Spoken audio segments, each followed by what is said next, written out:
Welcome to this week's edition of the Q1 Buck Pull. Tim Hart and Mike Big Buck Hoffner. Well, deer season is not over. We're going to tell that story in just a little bit. But our party season has started. We just recently had our Q1 Big Buck Pull prize party for Regions 2 and 4 at the Kellogg Arena. And I tell you what, they did a fabulous job hosting all the hunters. Yeah, you know, I can't wait to see the segments. Unfortunately, Tim, I was not able to be there. I was on business in Lansing for 3 days, but I heard it was a heck of a party. Well, I could have had business too, but no way. I'm going to listen to the stories. Actually, we just had a great time. We'd like to thank Atlas Sales in Battle Creek for all the refreshments. They had some great refreshments going on, and just some excellent stories. And when we come back, we got bucks to show you from the season. We're going to hear stories, and we are going to celebrate deer hunting in the great state of Michigan. Stay with us. You're watching the Q1 Buck Pull.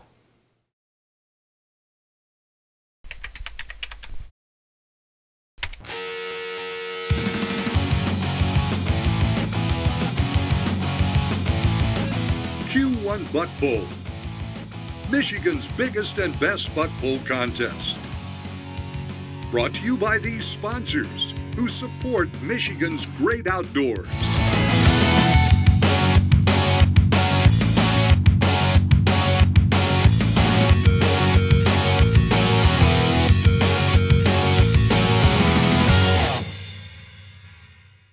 Back here on the Q1 Buck Pull, well, before we hear some of the hunters' stories from the hunters at the Kellogg Arena in Battle Creek, and again, I just say thank you to Lindsay and the whole crew because you were awesome at the Kellogg Arena. But before the stories, we got some big bucks from Big Buck Hoffner. All right, Tim, here we go. Let's start out with Matt Cady from Decatur, who shot a 15-pointer with a score of 53 3/4. Jason King with a 9-point buck from Shiawassee. His score was 44 1/4. And Leon Graham, all the way up from Onaway, Michigan, with a 9-pointer. His score, 50 1/4. All right, well, before we hear the Buck Pull prize party stories from the Southwest region, we're going to hear a quick story from Big Buck Hoffner. I'm going to give you the shortened version real quick. So his son gets his car fixed.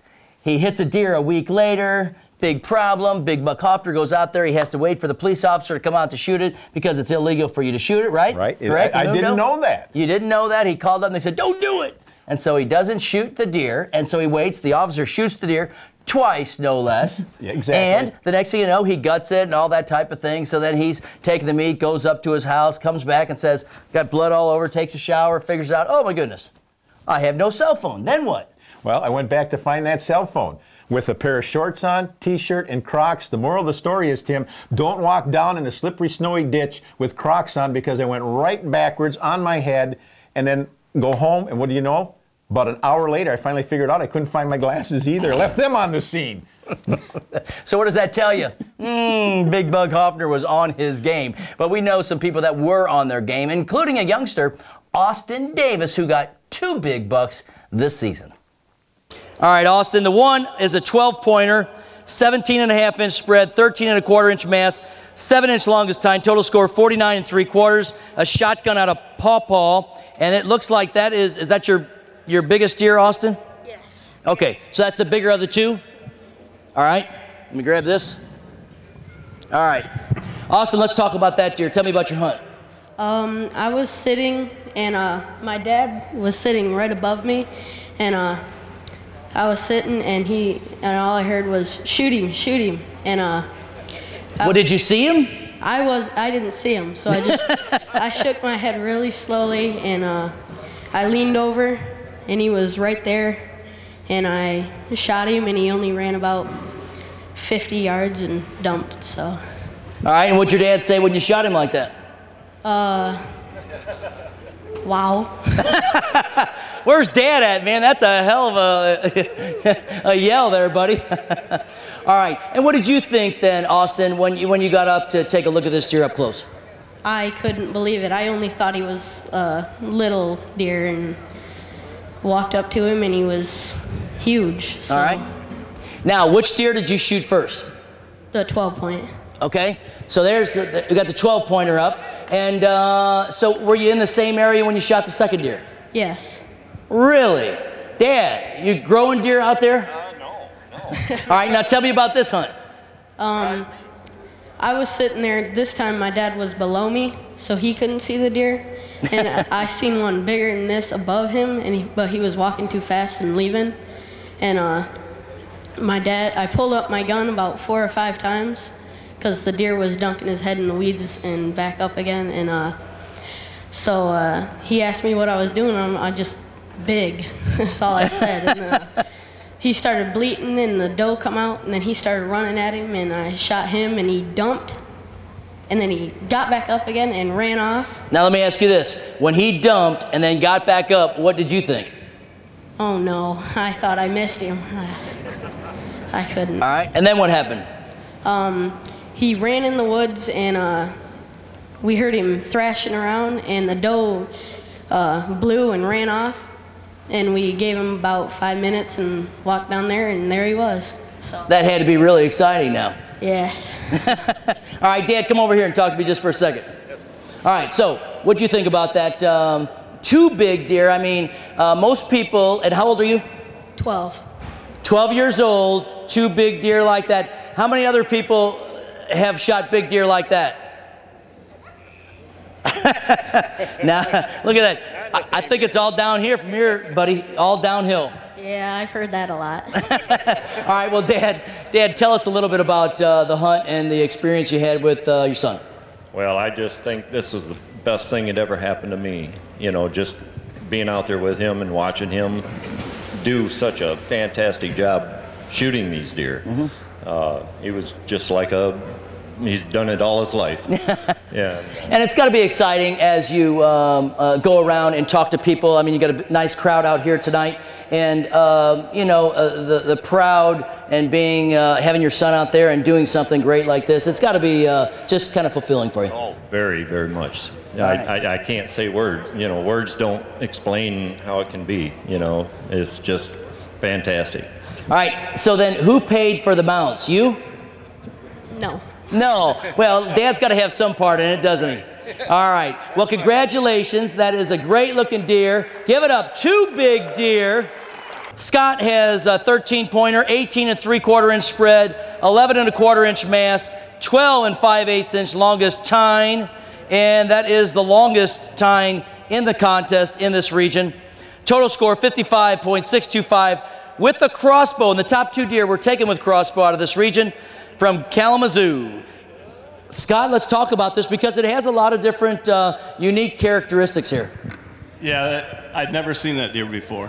And I run trail cameras year round, and I didn't see him until October 16th was the first time that I'd seen him. Now, the trail cams in the area you shot this deer was kind of in that area, surrounding area, or not?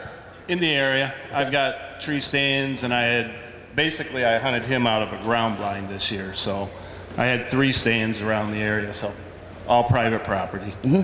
And did you have him green scored at all? I had him officially measured last night. He grossed 157 2/8 and then netted 155. Congratulations. That is your biggest buck, I take? Oh, yeah, by far, yeah. All right. Anything unique about the hunt whatsoever, or any tips or techniques for us? Couple things. I shot him. The date that I shot him was 11/11/11. So that's pretty unique. And I nicknamed him Stumpy because he was missing his tail. I don't know what happened to it, but I actually got lucky the morning I shot him because I was going to hunt a different property and then hunt him in the afternoon because I had trail camera pictures of him in the afternoon, but not in the morning. And I woke up Friday morning. I was sick, so I felt I'd be more comfortable on the ground blind than in a tree stand, and was the right decision. That is the outcome right there. Well, our second place deer, let's give it up for Scott Taylor. Well, that was some of the big bucks from the Southwest region, and when we come back, we are going to get ready for some turkey hunting because we've got a couple of guys that were out there and they bagged themselves a big old bird. Yeah, I'll tell you what, the seasons from deer hunting to turkey hunting, they all blend together. What an exciting year and what a great time to be in Michigan. Hey, what a great state of Michigan to hunt in. Anyway, we'll be back with more. Stay with us. When we come back, we got big bucks from Big Buck Hoffner. You're watching the Q1 Buck Poll. Time for a sponsor spotlight here on the Q1 Buck Pull. Tim Hart at Taxidermy by Door Lane. We've got Kevin Van Atta with us. Kevin, welcome to the show, buddy. Thanks, man. All right, we've got some big animals here behind us. So what are we doing here? We are doing a moose, a stone sheep, and a mountain goat, all in a habitat scene, if you will, all together in one diorama. What you see here is this is kind of the layout of how we would do something like this. This stone sheep, when he's all finished, is going to be a couple feet higher than he is up on the side of a mountain.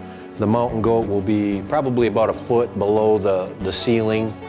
And so this will be viewed in a 360-degree fashion, so everybody's looking in a different direction, and it's really going to capture the guy's hunt, him and his daughter's hunt. So. Now, something like this, do people come in and say, hey, here's my idea, here's what I want, or do they come in to somebody like yourself and say, okay, here's the animals I have, I want it kind of in a setting, what do you think? Yeah, we have both of that. Most of the time they will say, well, I've got this much room, give me some ideas. Okay. And so we will then formulate, we'll draw sketches. Sometimes we use little clay models just to give them an idea what that would look like. And we take it from there. And we talk about, the finances of it and so forth. And really it's up to the customer, but we get to put all the frosting on the cake, so. All right, Kevin Van Atta at Taxidermy by Door Lane. We're now going to take a look at the finished product.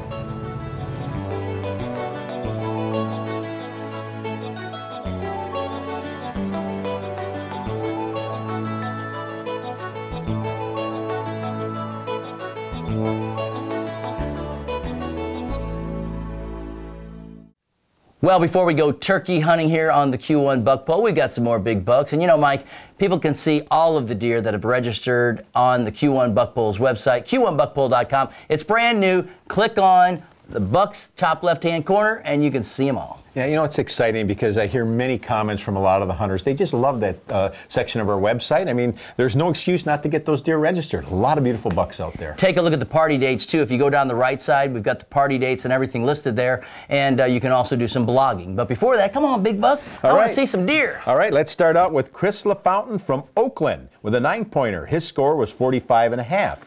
Chelsea Smith with an 8-pointer from Davidson. That's up in the thumb area. The score was 36.13. And finally, Larry Coburn with a 10-pointer from Martin. His score was 50.13. And I will tell you, Chris LaFountain's wife took a buck before he got one, and she sent me the email, and Tim, look at this, and she's all geared up. They're all going to be at the Soaring Eagle on March the 3rd, so it should be a lot of fun. Now it's time to do a little turkey hunting with Ryan Johnson and Mitchell Stanton. Try getting James' first turkey. Try getting it on videotape. And try to get Mitchell his first turkey with a bow on videotape. We'll see what happens. We're sitting in our blind getting ready here.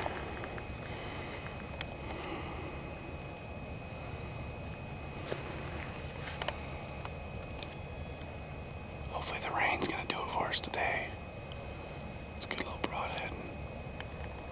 One over behind me somewhere.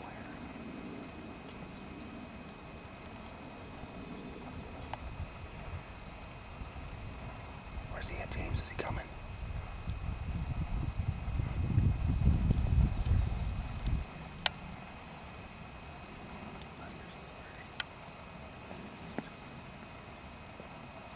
Pull back, pull back, pull back. Turn around, turn your head back. He's just over the tree. He's gonna be coming up on that tree. Pull your bow back right now.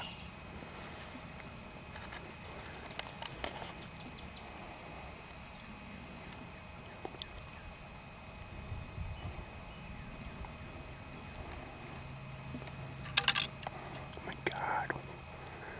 I told you not to do that.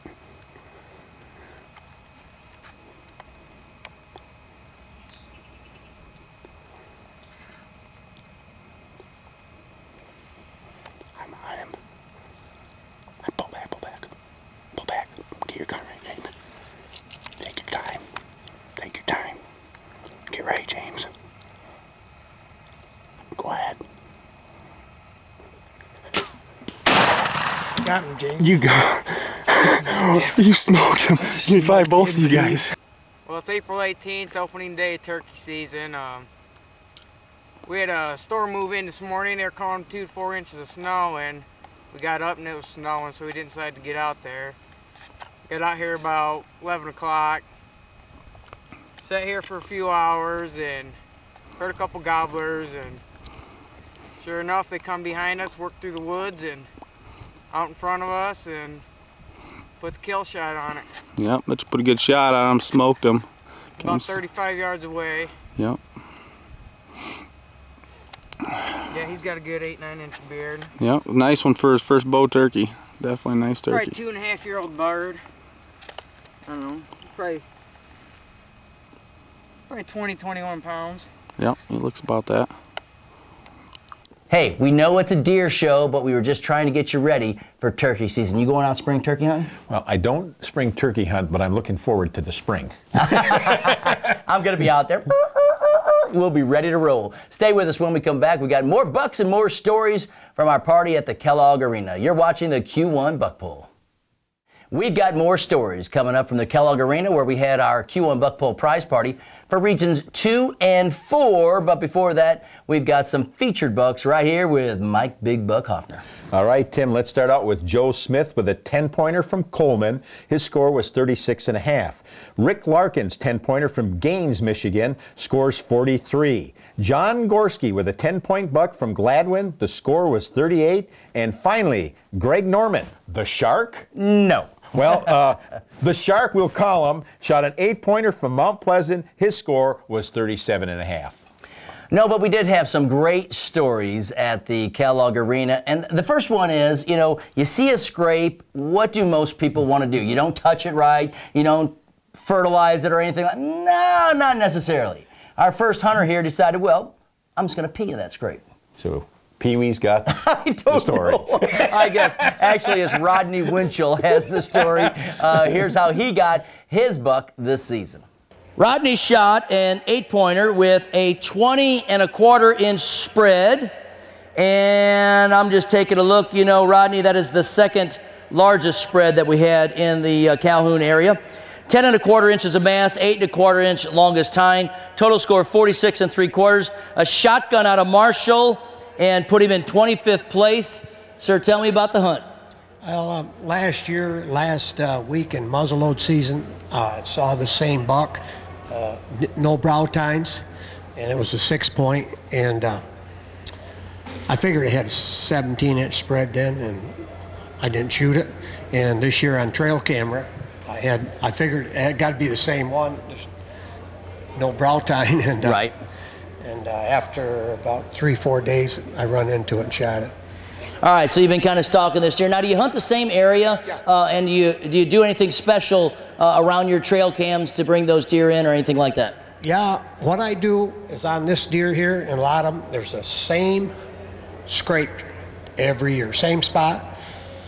And for about a week or 10 days, trail camera, I had 3 or 4 different bucks in there, nothing real huge. And then you pee in the scrape. You pee or they pee? I do. Hang on. How many people here pee in that scrape? Very unusual. I normally would take some buck fever, not spray it all in there. So 3-4 days later, this guy and another guy was in there big time. And like they didn't want to leave. That's the way it is. That's the way it is. Well, obviously, when he goes to the bathroom, if you just put it in a bottle, we'll sell it for 20 bucks a pop. How about that? This was a 5.5-year-old buck. That is very awesome, very awesome. So again, hunting around the different scrapes, kind of getting yourself set up and then knowing kind of the pattern of what's going on? Yeah. He was only 200 yards from where the scrape was.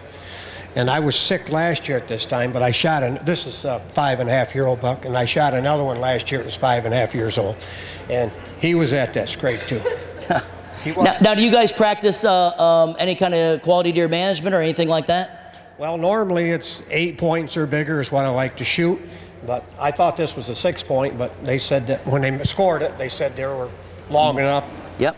But I put on my tag that it was a 6-point, but Well, if it's an inch, we count it here. So, well, what a great deal, and what a great story. And you know, now you got a little bit of different technique to try next year. And what do you eat that makes your urine smell to make these deer go crazy?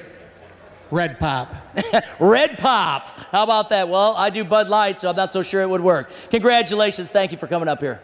We've got more prize parties coming up where you can bring your rack and tell your story. And Mike, you know, it's always fun to meet the people. I've developed a lot of friendships over time. Mark and Claire from the Kalamazoo area, this is a big shout out to you because they come to all the parties and they already told me, we've got our room at the Soaring Eagle, Tim. Well, I'll tell you what, the Soaring Eagle is a wild time, great opportunity to have a lot of fun. Be there, don't miss it. Not only that, but the Birch Run Expo Center's coming up. The Deer and Turkey Spectacular's coming up in Lansing. We're going to be in Jackson at the Hunt Club. We've got a lot of different things going on. So check out the party dates. They're on the right-hand side of the website, q1buckpole.com. Click on Buck Standings, and then all the listings come up, and you can click on that and check out your party date. Yeah, there's no excuse. There's a lot of action in the off-season. And you can still get registered for that Saskatchewan deer hunt. Go to lastminutehuntingandfishing.com. On the bottom of every page, click on their logo. It takes you to the sign-up page, and then you can get entered. And March 3rd, we're giving it away. We're giving away that ATV from Custom Connection Motorsports in Battle Creek. So we have some great prizes. And Mike, I think that pretty much does it for this week. I'll tell you what, we've had a lot of fun. It's been, the things have just cranked up. We're ready to rock and roll and heading toward that finish line. Well, I will tell you that next week's show will be featuring some of the southern part of Michigan's bucks out of the Branch and St. Joe County area, and there's some big boys. So stay with us each and every week right here on the Q1 Buck Poll to see Michigan's biggest bucks. And remember, whenever you're out in the woods, stay safe. For the latest on Michigan hunting, pick up the current edition of Woods and Water News, Michigan's premier outdoor publication, available on newsstands or by subscription. Woods and Water News, proud sponsor of the Q1 Buck Poll. Out of control. Have you noticed how fast he was talking? Did you notice that? I've never seen Tim talk this fast. Well, because if I tried to do it your style, we'd be here for a half hour, and the show's only 22 minutes. That was good. I was trying to give a shortened version. You're just naturally doofy. Pee-wee Winchell. And then it's Pee-wee Herman. Pee-wee Winchell, and then you got Clinton. What's he doing? Goings. Gone. Oh, yeah, Goings, I got Goings. him. Hey, I got a million of them. Goings, gone.